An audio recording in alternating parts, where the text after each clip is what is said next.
And I would like to express the warmest of welcomes to the guest of today, to Colonel Douglas Macgregor. Thank you very much, Colonel, for being with us again to share your wisdom on world affairs. And I hope you had a good entry into this new year, where we all hope it's not going to be a year of utter madness.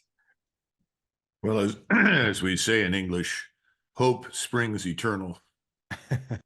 Great. And did you have a good opening of this year, as far as this, as good as the circumstances can let it be? Sure. I'm always happiest when I'm with my family. So as long as I have a family and we're all safe, that's a good new year. Do you have the time to read? I mean, to read books at the moment, or are you fully absorbed with international affairs, with warfare and all these matters?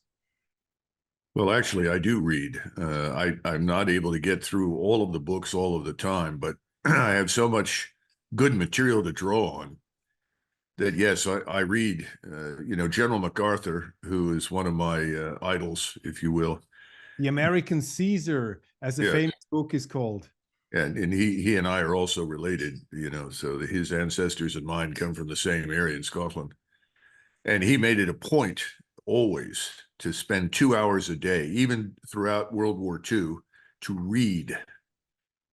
He would have books available. He had a huge library that he'd inherited from his father, but he always took 2 hours a day to read. And he read history, he read cultural matters, philosophy, law, in order to stay mentally agile. And I think that's what you have to do. If you don't read, you sort of, you're living on old intellectual capital, and eventually that wastes away. So yes, I do try to do the same thing. Some days are better than others, obviously, but no matter what, I try to read. And at the moment, what is for you personally the most interesting book, or the most interesting reader who appeals to you the most? Well, actually, I just received a copy of a book by a German author, a very notable historian. I don't have the book in front of me. If you'd told me ahead of time you're going to ask me these questions, I would have placed it here. He studied the events leading up to the decision by Hitler to invade the Soviet Union. Mm-hmm. And I was trying to understand what was the thought process, what led people to do something that just a couple of years earlier they had all concluded was a serious mistake and should not be done. And I thought that that would be informative regarding some of the thinking that's going on right now in Washington. And you said, you talked about an overview. I think Alexis de Tocqueville, who is a French historian, wrote in 1848, "We are all sleeping at the edge or on the bottom of a volcano." Mm-hmm. And I said, I think that's a good description of Washington right now. The difference is that Alexis de Tocqueville understood that, and he was right. That was 1848, before everything began. But the people in Washington don't seem to understand that they are literally sleeping or sleepwalking on the edge of a volcano. What we see in Europe, I mean, it's my personal impression, and I cannot speak about the whole world. Probably in the United States, there are some similar developments. But my impression of politics, especially in Europe, my impression is that we have some kind of hysterical frenzy. It seems so extreme what happened during the last few years. We had Corona, we had the climate change mania, then we had the entry of the Russians into the Ukraine, now we have the Middle East, and our politicians seem to be like flipper balls in a flipper machine, jumping from one extreme to the other. I don't know, what is your impression of our current times, and what could be the root cause of this frenzy, of this mania, of this lack of inner balance and sense of reality, at least according to my perception? I think the elites, as you call them, I just say the ruling political class, both here and in much of Europe. I say much of Europe because it's very pronounced in Western Europe as opposed to East. is this political class is largely divorced from its population. That's true here in the United States. I think it's true in Berlin. Certainly it's true in Paris. When I say divorced, what I'm saying is that, for instance, they are all talking in Sweden and Finland right now, the governments, that is, about imminent war with Russia. And at the same time, the United States is sending troops, equipment, technology, potentially weapon systems, I don't know, to northern Sweden and northern Finland, up near the Arctic Circle, ostensibly for the purpose of, quote unquote, deterring Russia. Well, and we all know there is no deterrence because the Russians have no interest whatsoever in invading or attacking Scandinavia. And I think the populations are now becoming alarmed because they see the arrival almost immediately, as soon as this NATO business was completed and brought both Finland and Sweden in, of U.S. forces pouring into the country and occupying these remote areas that can only be for one purpose, to position weapon systems and probably intelligence collection with the goal of obviously threatening Russia. And I think the populations are beginning to say, no, wait a minute, we joined NATO, but we didn't necessarily sign on for this.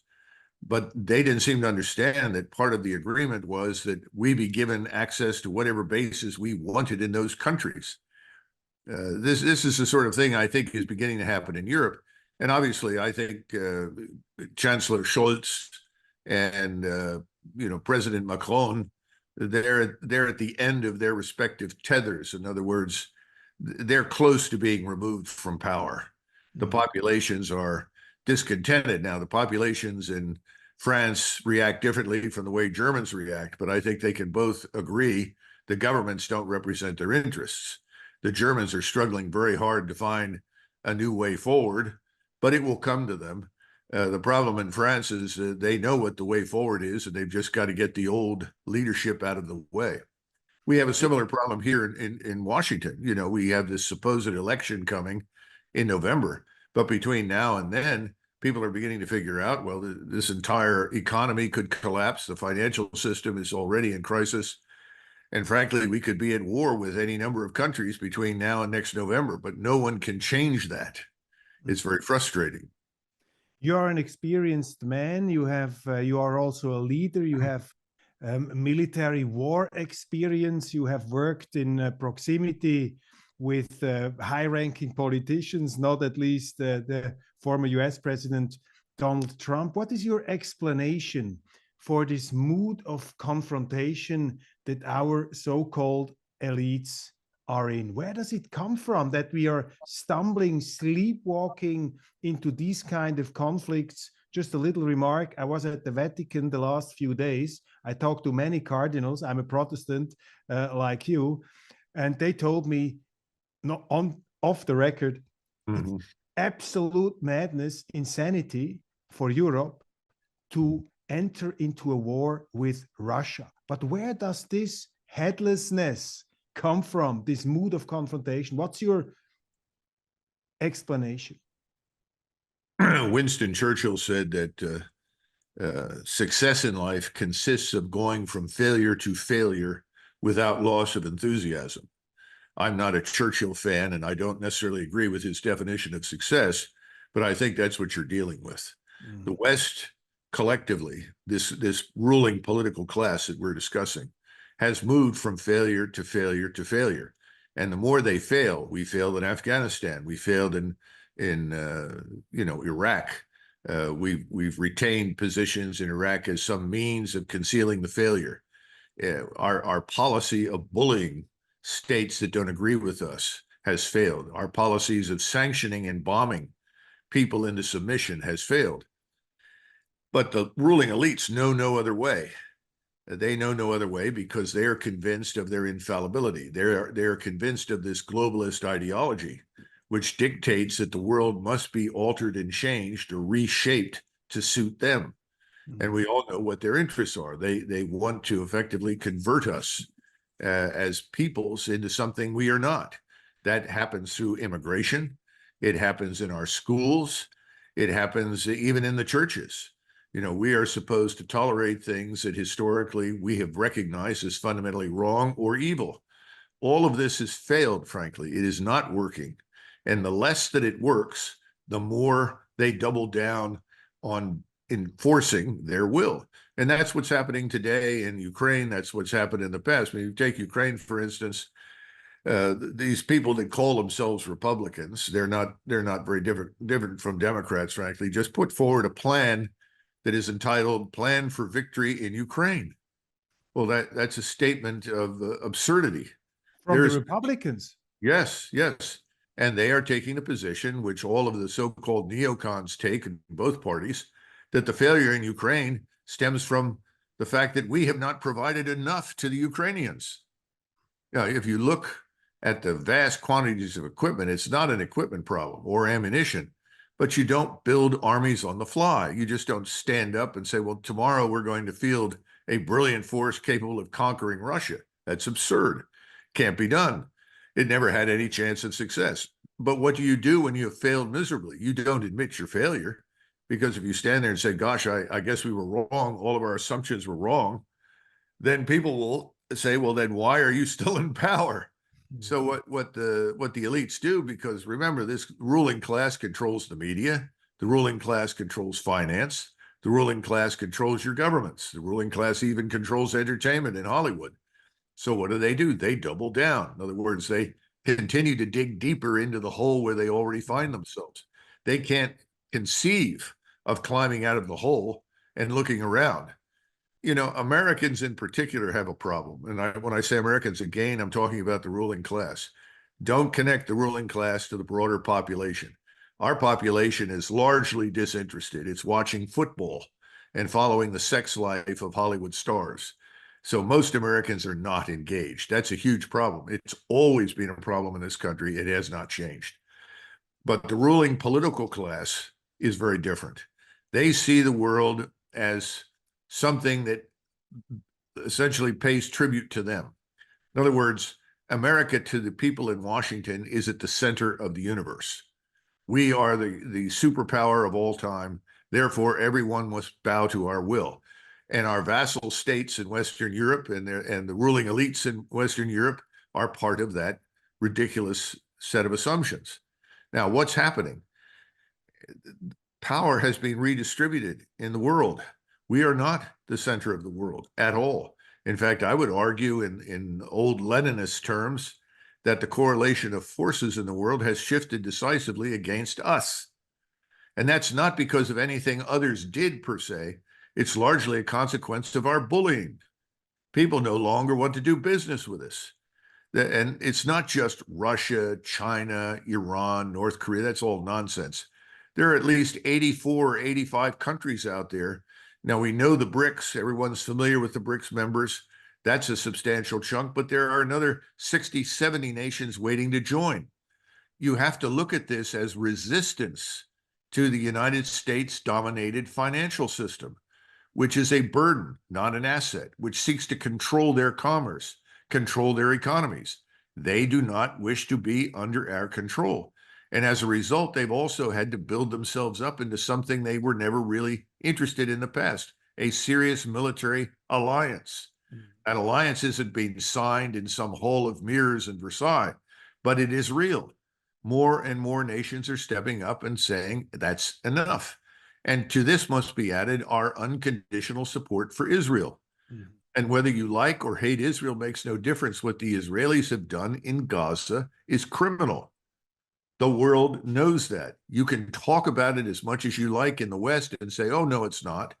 You can diminish the extent of the crimes. You can treat the people in Gaza as though they really are animals, which, of course, is the attitude of Mr. Netanyahu and his party, and frankly, most of the Israeli electorate. We cannot do that, but that's what we are doing. We are complicit in it as the United States. And by the way, much of Western Europe is complicit in it. And the West Europeans don't seem to understand there's a difference between what is happening in Israel and what is going on in their own countries, because we know large numbers of West Europeans do not like the fact that they have admitted millions and millions of people from North Africa and the Middle East. Well, of course not. We are allowing millions to flood into our country. It's only a matter of time until that explodes here. But the bottom line is that's separate and distinct from what's happening in Israel, because the Israelis are, in effect, conducting a campaign of mass expulsion and destruction against that population. So all of these contradictions work together to isolate us. And right now, the United States is perhaps more isolated than it has ever been in its history, which is kind of entertaining if you stop and think about it, because people like me that have always opposed these overseas interventions are called isolationists. But we were never interested in isolating the country. We wanted to do business with everyone. Our position was, why are we interfering in the internal affairs of others? But now we really are isolated, and it's only going to get worse from here. The dark absurdity of unintended consequences. So fascinating what you are laying out here. Public enemy number one of this ruling class in the United States is the former president, Donald Trump. It's amazing. I mean, I would have never thought that he had a realistic chance to come back to the presidency. I talked to some people over the Christmas days. Among them, I don't want to quote them, but some people, you know, from the, you could say, international establishment, you know, these people at these conferences, and they are not totally friends of Donald Trump, but they are saying they think it's quite realistic that he could return to power. How do you see that? And would this ruling class, this powerful establishment in the United States, would they ever let it happen that Donald Trump could ever return to power? Or do we have to face a scenario that Tucker Carlson once explained when he said, well, if they can bring him into jail, they will probably try to shoot him. I think that wasn't a joke. I mean, I thought he thought it was seriously. Can Trump return to power? I think it's a real possibility. Anyone who excludes it is foolish. But let's be frank about something. Donald Trump, RFK Jr., and anybody who is on the left that stands up and eventually becomes a candidate, what do they all have in common? They have all, unfortunately, unconditionally supported Israel.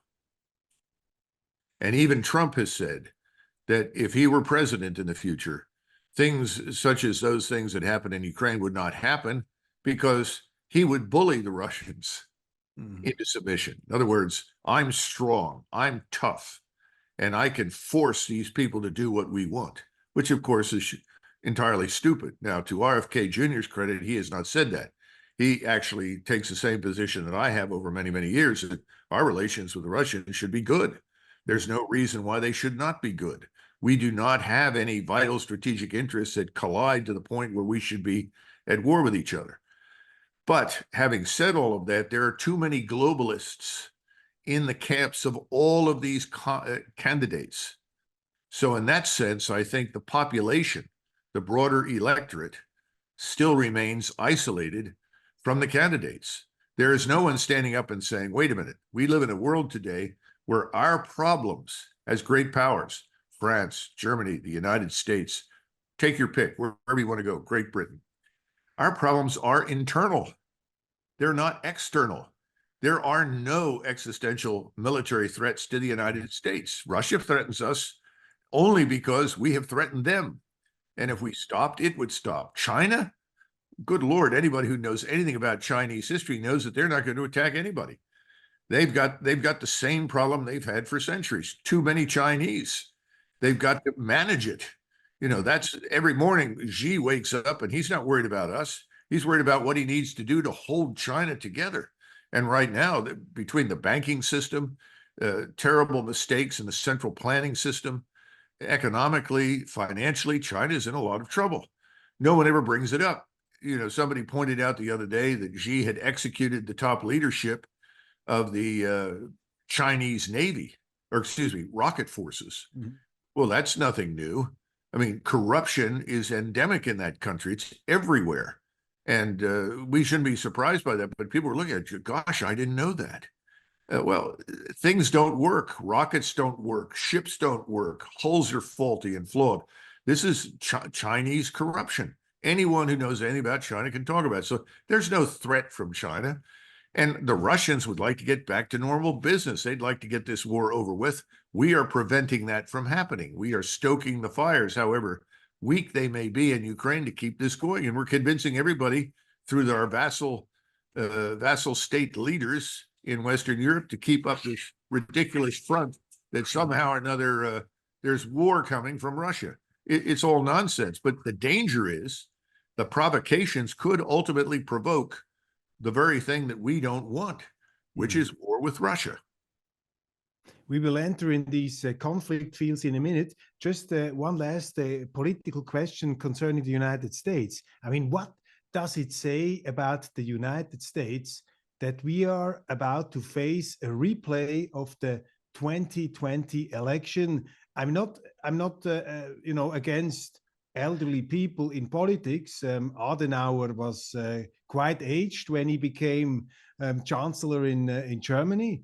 And of course, elderly people can be strong leaders. Ronald Reagan, he was not in his 20s when he was the commander of the American forces and the president.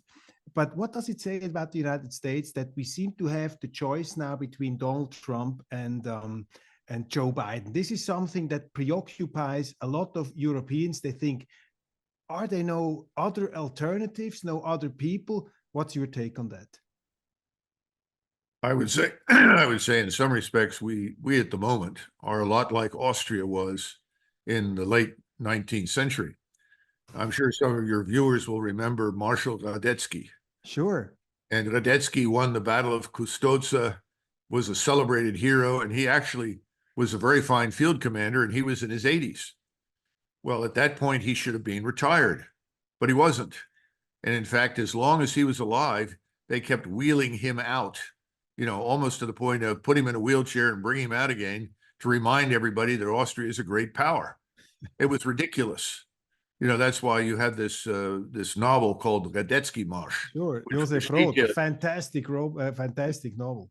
Well, I think there's a great deal of similarity between what is discussed at the end of that novel, the last several chapters, and where the United States is at the moment. Now, we are still far, far more powerful and potent than Austria, there's no doubt about it.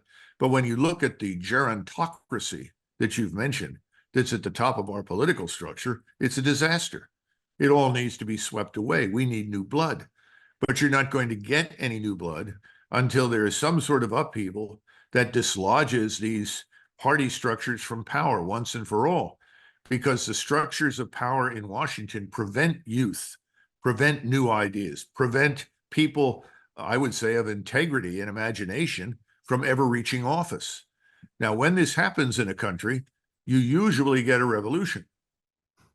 That's ultimately what brought Cromwell to power. Mm-hmm. And Cromwell, by the way, was the model for George Washington in the American Revolution. Well, we're at a point in time where people throw up their hands in disgust. However, there's a profound difference. Our economy has not yet collapsed. The financial system is in crisis, but until it tanks, and it will tank, Americans aren't going to pay much attention. In other words, as long as you can afford your one or two cars, as long as you have a house or you have a nice apartment, as long as you can eat, as long as you are relatively satisfied, I'm talking about the majority, nothing will happen. Americans are by nature complacent in this sense. But I would also argue that you can make a similar argument in Germany and in Scandinavia. As long as things are comfortable, people are not likely to do very much. And so you see the money printing, this flooding the markets with more dollars. You see the Federal Reserve buying up our own debt to the point of absurdity. I mean, it's a shell game. And increasingly, fewer and fewer people overseas want to buy our debt, which makes it harder and harder for us to finance the government. So the answer is, when the government cannot finance itself, everything that we have been talking about that is bad will happen to us. Mm-hmm. But until that happens, not much will change. Don't we see slight symptoms of change? I bring you an example.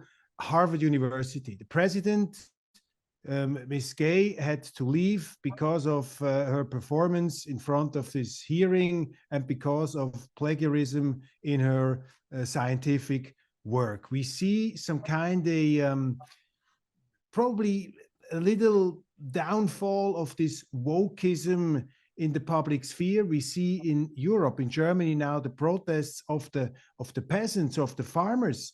They're on the streets. They're coming with their tractors. They say, "We've had it." The government tries to defame them as right-wing extremists, which even common Germans start to think it's totally over the top. It's totally unjustified. Are these not signs that the so-called ruling class, these establishments, they're somehow falling apart, and sooner or later, democracy, an alternative without revolution, will prevail? I'm an optimist, but how do you see it? Well, I don't agree with your assessment. I don't think things are changing in the way that you imagine. Not yet. If you look at this Harvard president, that woman had no business being president of Harvard University. She had nothing to distinguish her. She was appointed because she was Black. That's all. And a woman. Yeah, and a woman. But, I mean, the joke, this is 30, 40 years ago, was that if you wanted to be selected as a Rhodes Scholar to go to Oxford in the United States, you needed to be a Spanish-speaking Black woman with one leg. Yeah, that's been going on for decades. There's a great deal of bitterness inside the United States towards this business of affirmative action. It needs to go away.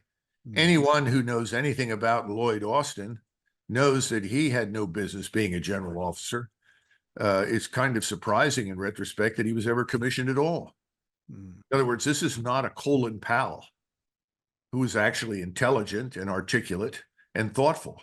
This is quite the opposite. He's no different from the president at Harvard. We have to we have to discard these policies that push people ahead for reasons other than demonstrated character, competence, and intelligence. It's absurd. Just needs to go away. I often point to the basketball, professional basketball.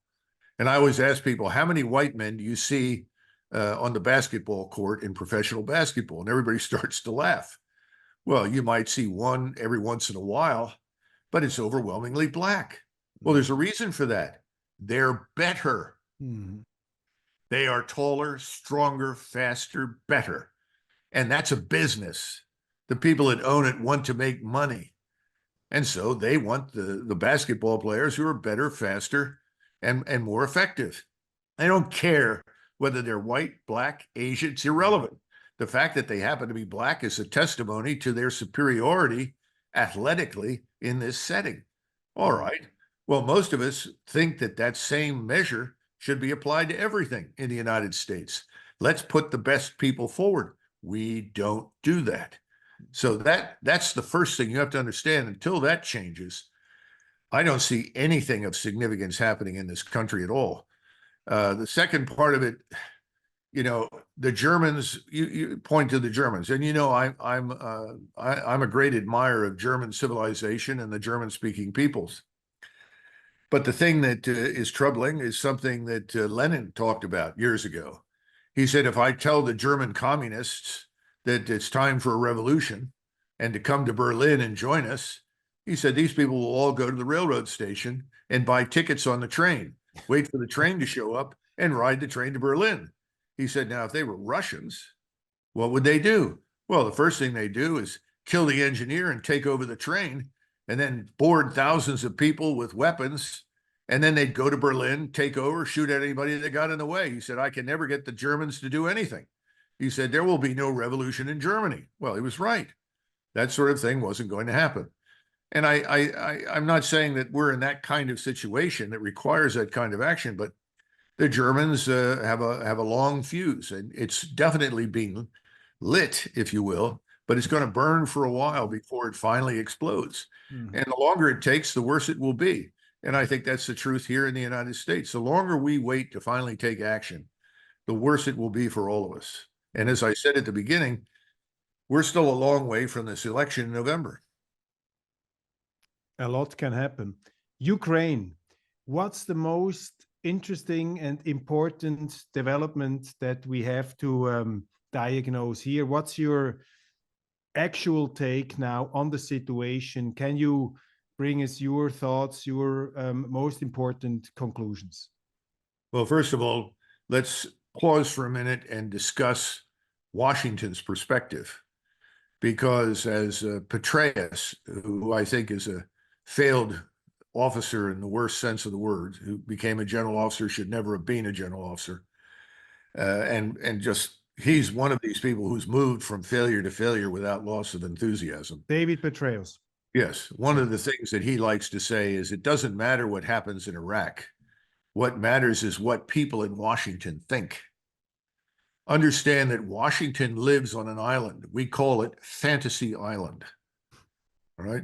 And on Fantasy Island, Washington, D.C., people in Washington think that the Ukrainian war has been an enormous success story.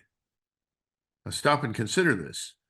They think that we have actually harmed the Russians. They believe that the Russians are incompetent and incapable of doing more than they have. They refuse to see reality. Absolutely out of the question. I'm not sure that if Russian forces marched through Kiev and all the way to the Polish border, that they would ever come to terms with reality. They are absolutely certain that this proxy war against Russia must continue. Now, that's Fantasy Island's view. And all of this without regard to the Ukrainian people, without regard to anyone there, without regard, I would argue, to Europeans in general. They could care less. All of it, as far as they're concerned, could become a war zone if it harms Russia. Hence, you see the stupidity in Finland, the stupidity in Sweden. So what is it in reality? In reality, the Ukrainian nation is probably dead. Millions and millions and millions of Ukrainians have left the country.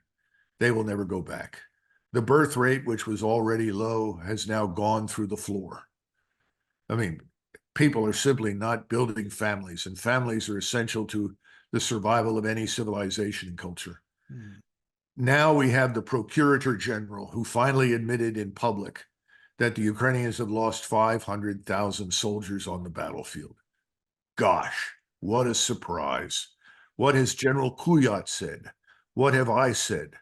What have others said who have any sense of reality? Ukraine is being destroyed. Now, could Ukraine be in worse shape? Of course. The Russians could have gone in and done in Ukraine what the Israelis are doing in Gaza. There's a difference. The Russians don't want to kill Slavic Orthodox Christians like themselves. They never have. By the way, the Russians don't want to kill Europeans. They want to do business with them. So this is not Gaza. All the terrible war crimes attributed to the Russians have not happened. In fact, if there are significant war crimes, they were committed by the Ukrainian forces, and we know who those people are. The sad truth of the matter is, I'm afraid Ukraine is finished as a nation state, but we will continue to pretend that it's something real until it absolutely is not. And the Russian forces are now advancing across the front, albeit slowly and deliberately. But I think even the truth has finally sunk in Moscow that they're not going to find a partner to talk to. And if they can't, they have to go to the Dnieper River and probably cross it and go into Kiev. And that is something that no one on the Russian side wants to do, because Kiev is practically a holy city in the history and culture of Russia. That is the beginning of Orthodox Christianity. That's the Jerusalem of the Russian culture. Yes, and so they don't want to fight in that city. And Zelensky could care less about those things. He's shut down Christianity in Ukraine. He's arrested people for it. This man is worse than the NKVD and the Bolsheviks. So they may still have to do that whether they like it or not. But there's no one in the West right now that's going to admit anything. Now, if something were to change in Washington, then I'm sure that many of the vassal states would go along with it. But I still think the so-called vassal European states are going to have change in their own governments. It's up to the Germans, the French, and everybody else to put an end to it. They've got to do it and got to come to terms with reality. But you and I know you're the voice in the wilderness. How many people get to listen to you, Roger? So what are they listening to every night on television? They're listening to lies.